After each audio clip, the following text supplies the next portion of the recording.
Bu dünya hayatı ebediyet yurdu değil. Biz bu dünyaya gelmişikse bu dünyada halal kazanç yolları var.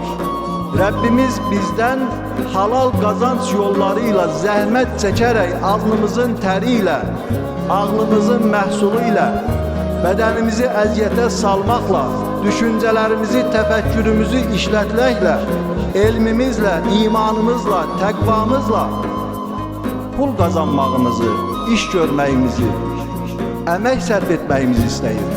Ama nəfsimizin istəyi daha çok varlanmaq, məzlumlar üzerinde hakimiyet kurmak, onların hak ve hukuklarını istismar etmek, her defa karşılaştıkça başlarını önümüzde kul kimi aşağıya diştirmek niyetiyle onlara selam verir, onları özümüze borçlu edir, Allah'ın verdiği malı, mülkü, serveti halal olduğu halde harama çevirir, sonra da iddiada oluruz ki Allah'ım senin cennetini istəyirəm.